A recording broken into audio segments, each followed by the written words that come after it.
Hey, everybody, and welcome to another episode of The People of Private Capital with me, Ferdy Roberts. I'm the CEO and founder of Asset Class. This week, I'm delighted to welcome two founding members of Nelson Kuiper, a law firm specializing in advising companies in the alternatives and private capital space. Jackie Kuiper is a founding partner of Nelson Kuiper, where she provides modern legal, regulatory, and compliance consulting to corporate clients on matters related to securities, transactions, and the broader private capital markets. Jackie has a JD and an executive MBA from Pepperdine. She served as general counsel, chief compliance officer, and executive vice president of a family office turned private equity and investment firm, and has formed an SEC registered RIA, an ERA, and a venture capital ERA. So quite busy there. Jackie joins us with her partner in the practice, Andrew Nelson. Andrew is a New York licensed attorney and founding partner of the firm. He also holds a JD and an MBA in finance from the University of Florida. He currently holds a Series 7 license and has previously passed the Series 65 exam, very pertinent for what we're talking about today. Andrew initially worked on behalf of investors in the third-party due diligence capacity, and more recent endeavors include a solo practice focused on fund formation, working on behalf of startups in fintech, insurtech, and edtech. And today we're going to be focusing on the half a dozen or so rules that came out recently from the SEC, focused on the private fund advisor rules. We'll be delving into each of them in quite some detail. We'll be discussing some of the potential ramifications for anybody in the private capital sector, and looking at the long-term implications of this increased regulatory oversight from the SEC and I guess the broader regulatory space. So with that, let's jump into the podcast and welcome Jackie and Andrew. Well, thanks very much, Andrew and Jackie, for joining us. We're delighted to have you on the podcast. As I mentioned in the introduction there, two very, very well-qualified individuals to opine on the topic that we're going to be covering today. Just for our listeners, many of you will be aware, in fact, you got to be under a rock if you're in the private capital space and not aware of the recent changes from the US, from the SEC around really focusing on the private fund advisor rules, and half a dozen or so rules that came out as a result of that. There's a lot of conversation about it online, some pretty agitated industry groups that have come out against the rules, suggesting the SEC is kind of overstepping its remit. And we'll delve into some of that over the course of the conversation here today. But delighted to have you both on the podcast. Happy to be here. Thanks for having us. Great. Well, we're gonna just start at a very high level here. As I mentioned, the focus of these rule changes are really on the private fund advisors, and as we say, about half a dozen or so really important rules that that these fund advisors are now subject to. And just wanted, before we delve into the detail, to get your high level reaction to them. Good, bad, challenging for companies to step up to meet these kind of requirements. What are your thoughts? Start with you, Jackie. Thanks, Freddie. Yeah, personally, it's interesting because I can see both sides of the arguments, right? In a lot of ways, the new rules are going to benefit investors. There's more, again, the SEC targeted increased transparency and clarity in the rules, increased information for investors. So I see the side of that coin as being really positive. On the flip side, I understand why there's some pushback against them. A lot of groups are saying these rules are onerous, they're going to be costly, they're going to actually disincentivize investment, maybe slow investment down. So I think there are good arguments to be made on both sides. And so from my standpoint right now, it's just interesting to read the new rules, see how they're going to be implemented, applied, and to see what kind of continued pushback, and then the response to the pushback, what that's going to be. Yeah, definitely a lot of chatter in the trade press, the trade websites that I've been looking at. I know, Andrew, you've been keeping very close to this. Before we kind of delve into, let's say, the most controversial element of this, these new rules focusing on preferential treatment. Before we kind of dive into that, what are your thoughts, kind of initial thoughts, having seen these new rules? So while I'm not an Thanks for having us. Well, I'm not exactly um, in love with the SEC's rulemaking.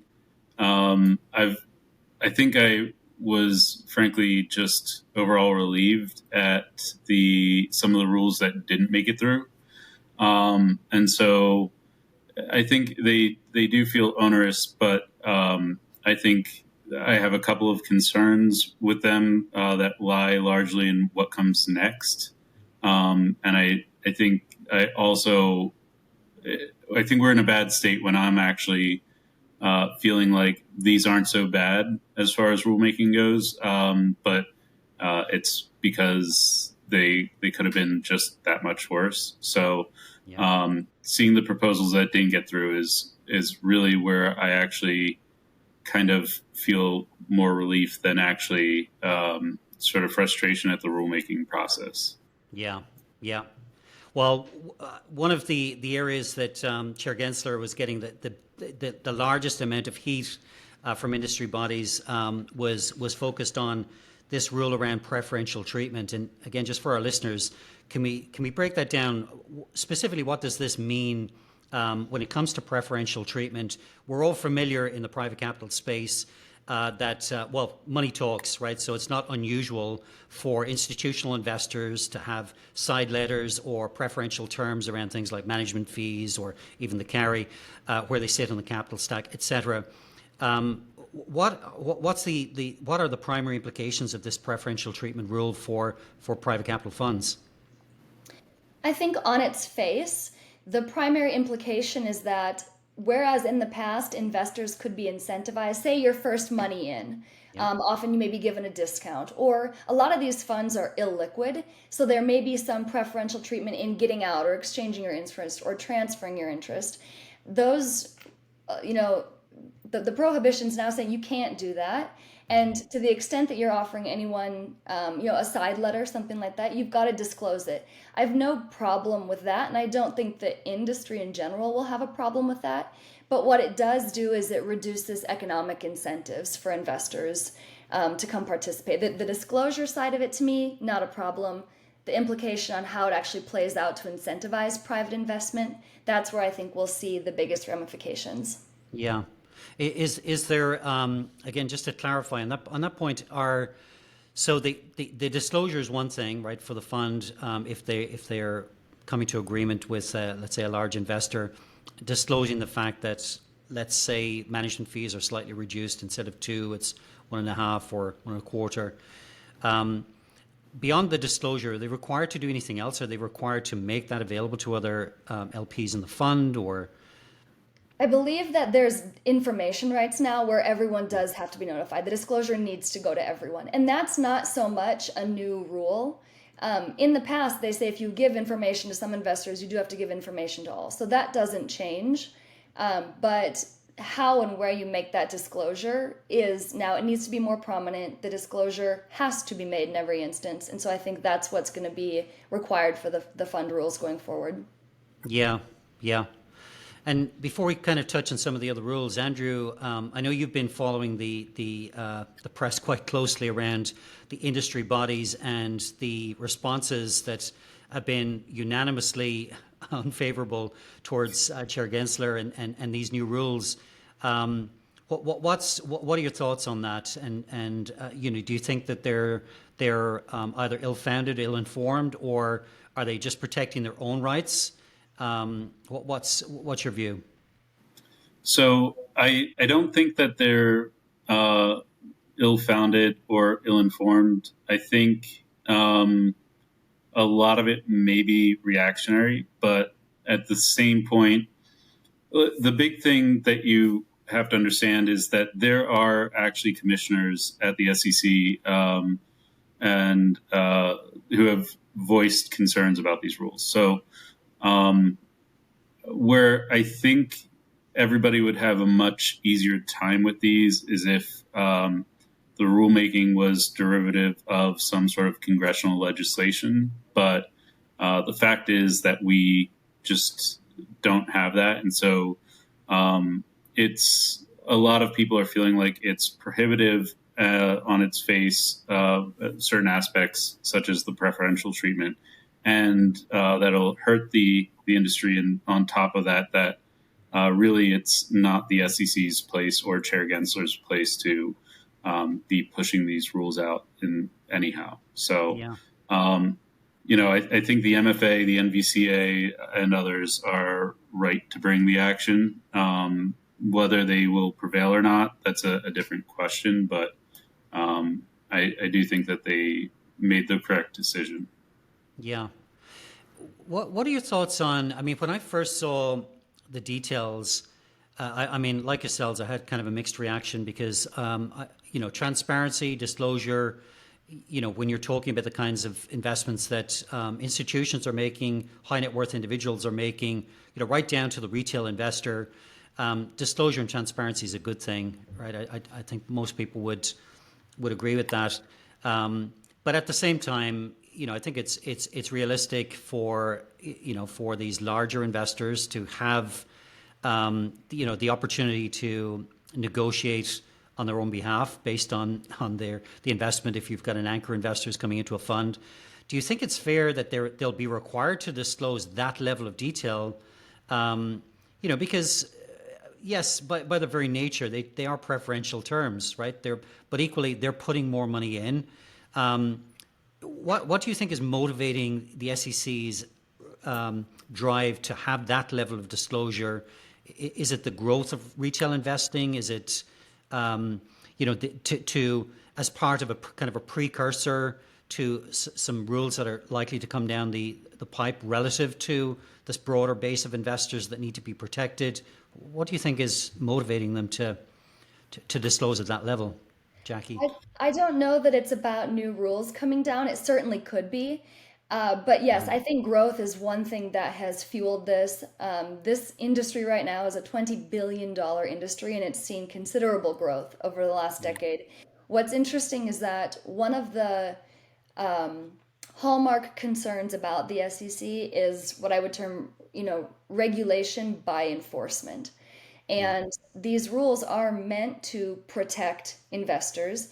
But as to your point, if there is a larger investor bringing a lot of money to the table, bringing a lot of money in early, do they deserve some preferential treatment? And I don't know how to answer that. I would say perhaps. That's my personal opinion. And Andrew, from your perspective, what are your thoughts in terms of what's driving this this action, should we say, on behalf of the SEC? So this is complete supposition, of course, but it definitely feels like it's politically reactionary. In light of some events in recent years, such as the blow up at FTX, the issues with some of the regional banks and lending, such as Silicon Valley Bank, I feel like there's probably some impetus in DC to push down on what is an opaque landscape to them. Yeah.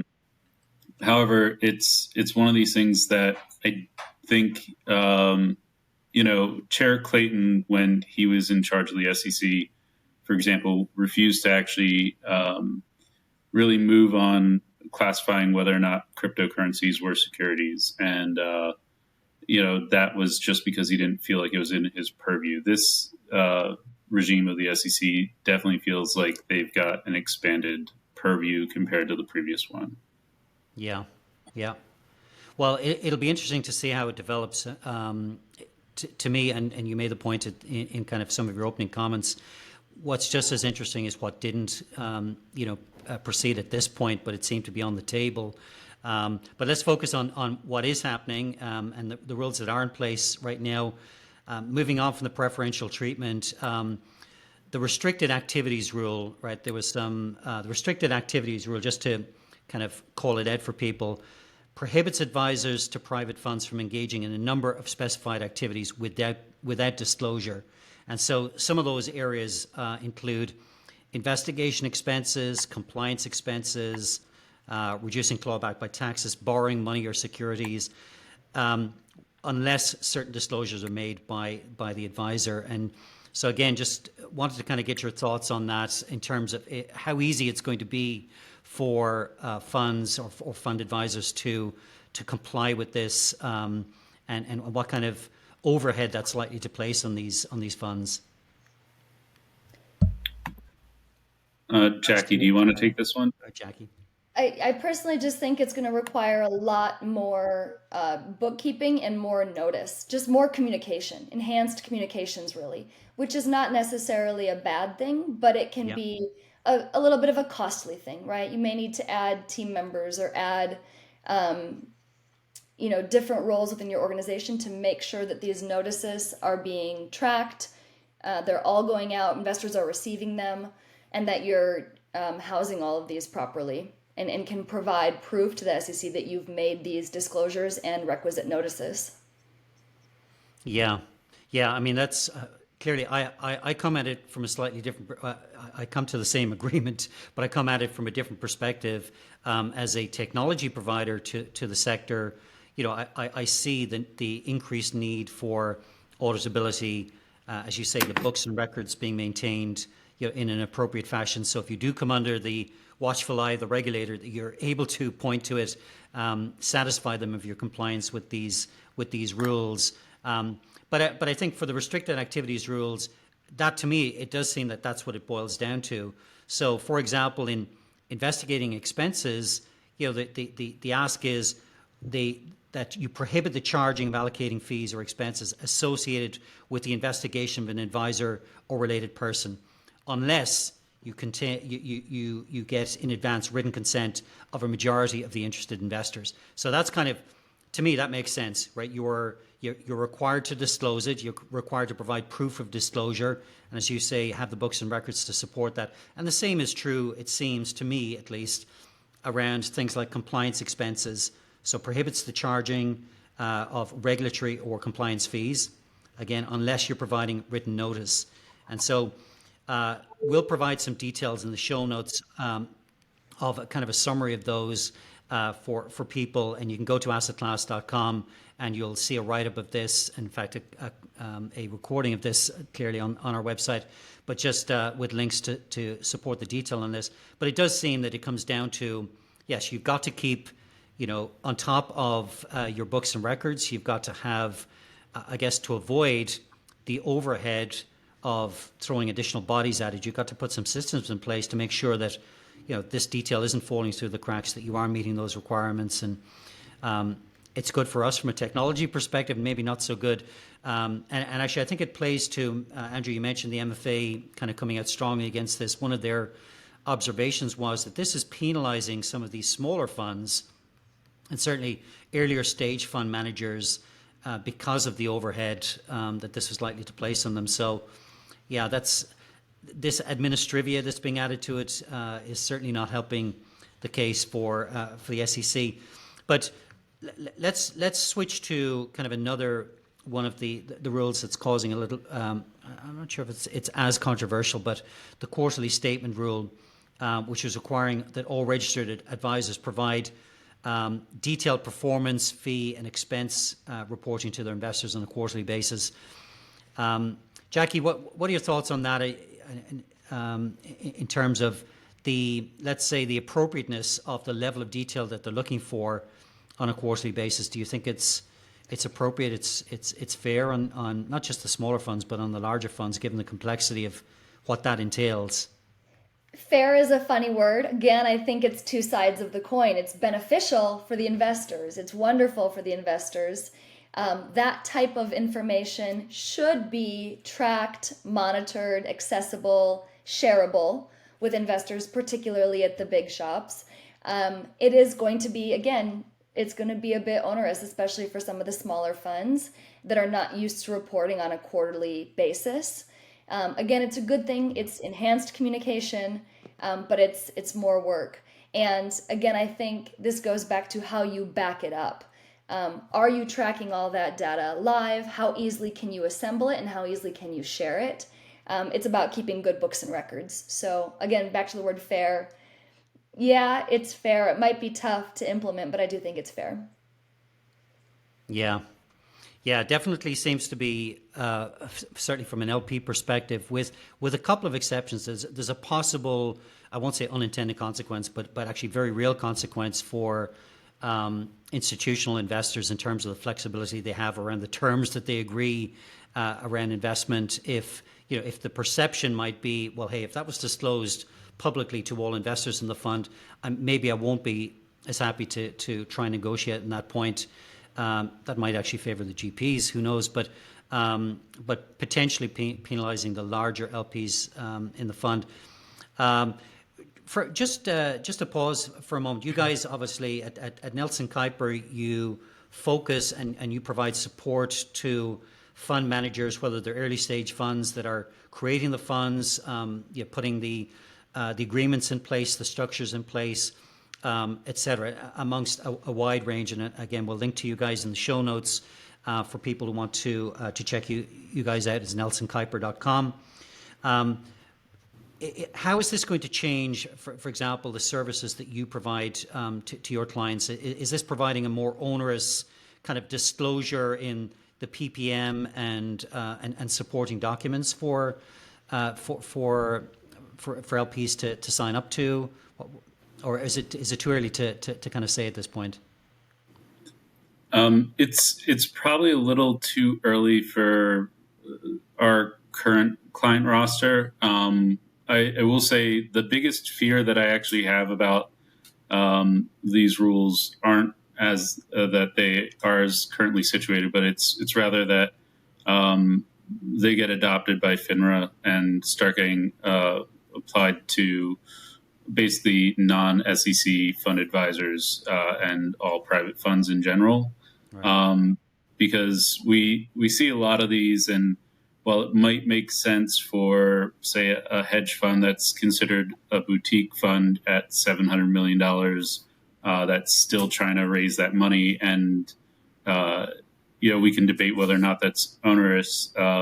It makes a lot of like that, $100 million or less sort of private placement offering work actually pretty impracticable on a launch standpoint. And it actually creates a hurdle rate for GPs to overcome just in terms of performance. So it actually can hurt net returns to investors too. Yeah. Well, it'll certainly be interesting to see how that plays out. We have a few more rules to cover here before we kind of break back up to the macro level picture. I guess a byproduct of the books and records is this fourth rule, the audit rule, and so this requires these registered private fund advisors to undergo a financial statement audit annually, and first of all, how onerous is that going to be for funds moving forward, and this examination that they're subject to in far more detail? It's costly, as you mentioned, Jackie. It's time consuming.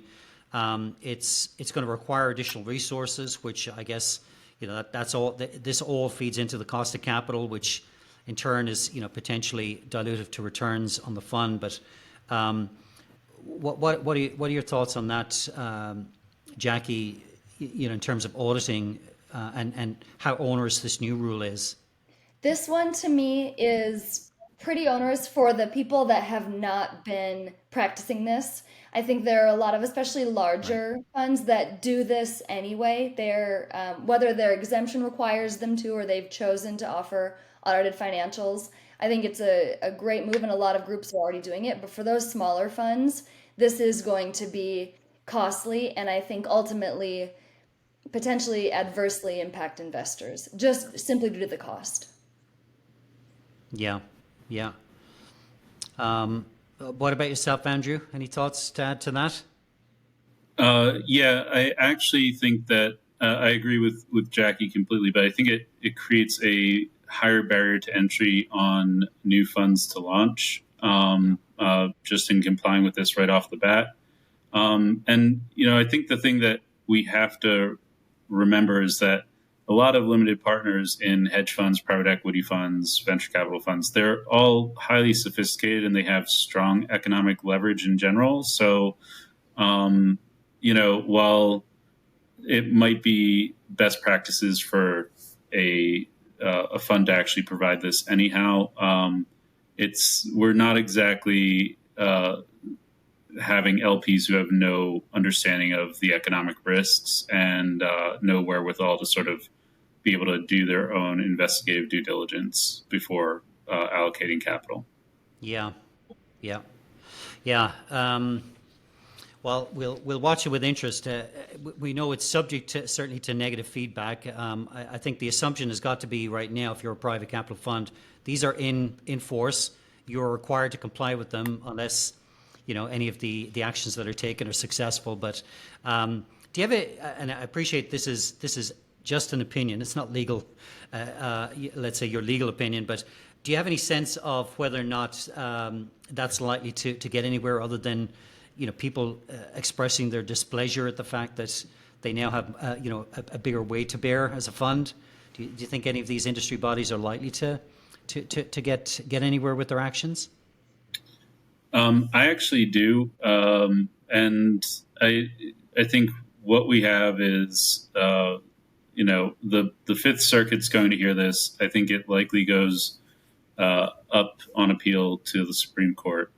I think, given the makeup of the court as it currently stands, it would likely be seen as overreach. And especially in light of, say, Hester Pierce's statements where she thinks it's overreach. She works inside the SEC and her word carries a lot of weight. And so when she's actively voicing concerns about these new rules herself, I think it's going to look pretty tough to the SEC to defend all of this to the court. Some of this might get through, but I do think there will be the industry orgs prevailing on a number of points. Yeah, yeah. Well, time will tell on that, but yeah, definitely enough weight going behind the pushback. So that will be interesting to see.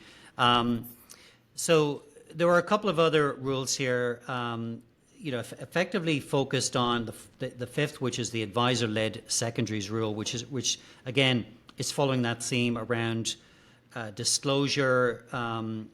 Disclosing, for example, if you have a financial interest in the fund and things of that nature. We can provide some details of that on the website. It's to me, unless you guys have anything you'd like to opine on that, it seems perfectly reasonable that those kinds of disclosures would be made.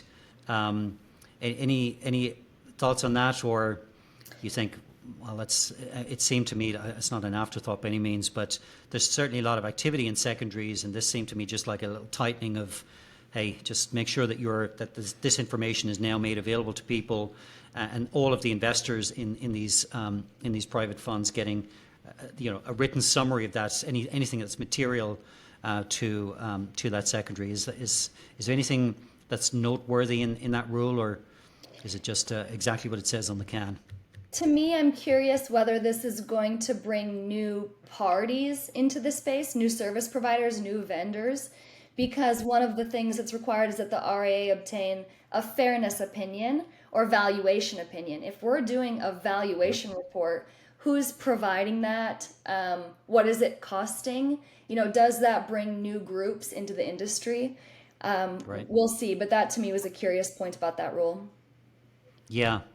Yeah, that's essentially that there's that fairness opinion needs to be produced by a third party.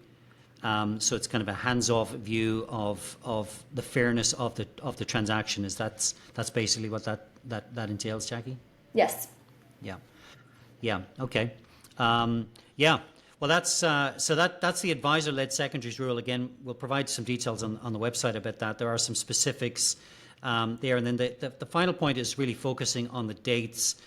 And yeah, it struck me there's not a huge variation between those that are less than 1.5 billion and those who are greater than 1.5 billion. There's a few concessions there. So, for example, the restricted activities rule, the preferential treatment rule, the advisor-led rule, all three of those, instead of being 12 months, if you're more than 1.5 billion, so I guess it's saying if you're running a large fund and there's large exposure there, you've got 12 months to get yourself in line with these with these new rules.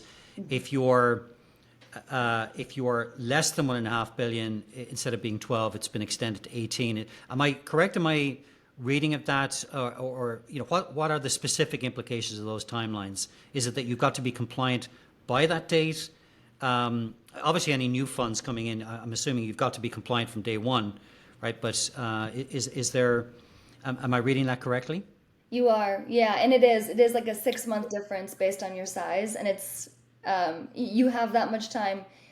18 months for larger advisors, 12 months for sorry, excuse me, 18 months for both on the quarterly statements, 12 months on like restricted activities if you're Yes. larger. Um, yeah, it's you've got that much time to be in compliance with everything going forward and making sure that your books and records are reflecting the new rules. That's a big thing. If SEC knocks on your door and comes in for an exam, they want to see that you've Yeah. incorporated the rules, implemented them, and have those books and records in place. Right. Right. Yeah, and so they're the rules. I mean, one of the things that when I first saw them, I thought, what is the implication in terms of grandfathering these in with existing funds? What's the overhead going to be? It sounds like they've been reasonable with that, as in it's really funds moving forward. Is that correct, or what are the implications for existing funds that have been launched? Those side letters are already in place. They're getting a pass for this. Is that correct? Yeah, that's correct. But I think just one thing to think of is that we're effectively talking about a August 1, 2024 date for the larger funds, and then I believe that would be February 1, 2025 for the smaller ones. Right. And I think one thing that we should keep in mind is that this could follow a similar path to the Department of Labor fiduciary rule in 2016, where we saw this proposed under the Obama administration. And then once Trump and the Republicans took control, that actually then got diminished down and eventually became sort of the Reg BI. Right. So with the election coming up next year, while we still have to act as if all of these are going to be put in place, and there's obviously legal challenges, I also wouldn't be surprised if there's a change in the political landscape in America to see some of these either wheeled back or given longer on ramps. Yeah. Yeah. Yeah. Well, I guess we're it's interesting the point you made at the beginning, Andrew, that the landscape that we're in from a broader financial perspective, that the continuous hits that financial services took around SVB and the crypto scandals that have emerged, and been less on the financial pages, more on the front pages for the world to see, has meant that there has been this clampdown, and but obviously we're moving in now into election season, and we're pretty much getting into it, getting into the let's say the political points that each of the candidates are bringing to the table. I'm sure finance will come into view given what's happened over the course of the last year. So it'll be interesting to see what their perspectives are, and obviously which side of the aisle gets into office will depend on whether these become more rigorous or potentially more lenient. So we'll watch that one with interest as well. Well, look, I mean, I think we've done the rules reasonable justice here in terms of the implications. I think and you can keep me honest here, but to summarize, there's clearly a lot more transparency required. Companies are going to be required to keep their books and records in order, far more than perhaps they are today. The enforcement of that is now kind of enshrined in these rules. The restricted activities rules, that seems to drive not just the maintaining of these books and records, but the communication of the financial implications of all of these activities, whether it's charges, regulatory charges, compliance charges, borrowing money within the fund, the use of of fund money to cover things like investigation expenses, etc. Yes, you've got to maintain those, but you've also got to be a lot more communicative with your LPs as a result. So that's a large scale change for many companies who may be used to, at best, sending out a quarterly statement or a quarterly update from the fund manager, maybe even just yearly, to now having that that SEC remit or requirement, should I say, to do that. So that's going to be an interesting overhead for a lot of companies, as you say, Andrew. Some of these smaller funds, perhaps, struggling a little bit with that. So, any final thoughts? Perhaps just coming back to the opening comment, Andrew, that you made about what didn't get through. Is this a perhaps an indication of what's likely to come? When you look at, let's say, the regulatory landscape writ large, in private capital writ large, is it inevitable that as more, particularly the retail side of the investor spectrum, becomes more involved, that they will inevitably require more transparency, require more regulation, because you're dealing with slightly less experienced investors, but there's clearly demand there, right? The performance of private capital compared to the S&P over the last 10, 20 years is undeniable. Like, they're moving in very different directions. So there's a natural pull towards private capital. There's a ton of money. We've got this huge transfer of wealth that's happening, from the boomers to the millennials, and private capital is it is a hot space, right? It's a multi-trillion-dollar industry, as Jackie mentioned earlier. Do you think it's inevitable that we're just going to see more and more regulation here? What are your thoughts on that? Honestly, I think it's inevitable that more regulation is going to be attempted. I think what will end up happening is there will be some pushback and some ground that will be given as the years go.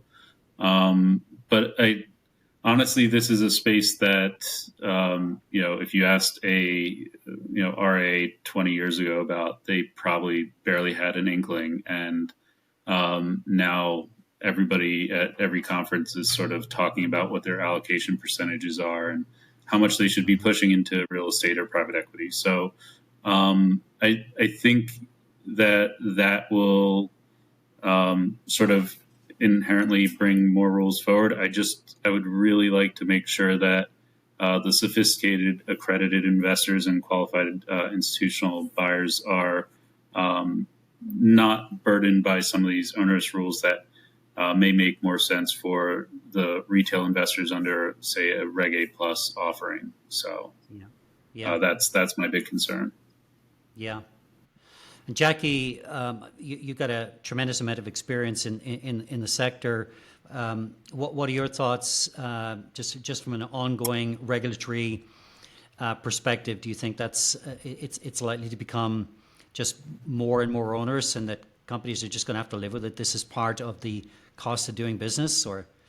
I think potentially, Ferdy, one thing we have to think about is, what do we value in private markets? Because I think the result of these rules is it moves it closer and closer to public markets, just the requirements, right? And the heavy regulation.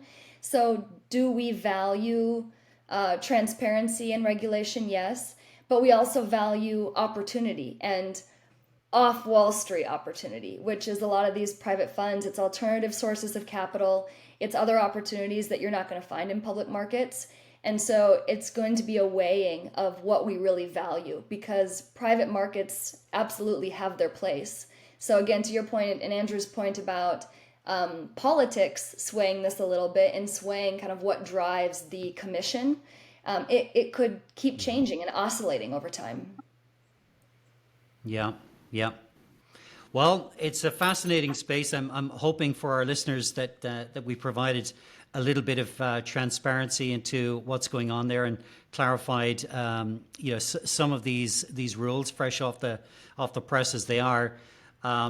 I know you guys are front and center in this industry, and we'll, as I say, we'll put a link to you guys. But if people want to connect with you, follow you, what's the best way for them to do so? Honestly, we're available on LinkedIn. We have the website. We're fairly accessible. We are, tech focused and heavy in sort of how we enable our practice of law. So, we do try and keep abreast of current trends, and we try and make ourselves available to people in a multitude of channels. But LinkedIn is always one that we'll be able to get individually, or if you want to email us, we have a contact email on the website, Yeah. and I'm sure you can link to it. Yeah, So will do. We'll put that We'll in the also show be notes. So on it's site at the Signals Conference nelsonkuiper.com. coming up in New York in October. So come say hi there. Yes, we right. will. Yes, we will. Appreciate Jackie, you coming along to the event. In fact, Jackie will be sitting on one of our power panels focused on the private capital space, where we're making observations. It's really a state of the nation, and so Jackie will be bringing a legal perspective to that. Really looking forward to that. Yes, we're only a handful of days away at the 3rd of October at One Liberty Plaza in New York. It's going to be a great event. It's a full day event. So, if you're in New York or plan to be in New York on the 3rd, do pop in. We've got the power panels. We've got some specialist speakers. In fact, just from a political perspective, the 21st Comptroller of the Currency, Jean Ludwig, will be joining us as a special guest, drawing some comparisons between the credit crunch of the mid-90s and what he's seeing in the markets today. He's also a capital allocator as a general partner at Canopy Ventures. So it's going to be fascinating to get his perspective on it. So you can check that out at assetclass.com/signals-2023. So again, we'll link to that in the show notes. Guys, really appreciate taking time out to do this deep dive on those recent rules. We can't wait to see you at the event. And thanks once again for taking time today. Thanks a lot, Ferdy. Really appreciate it. Thanks, guys. Thank you.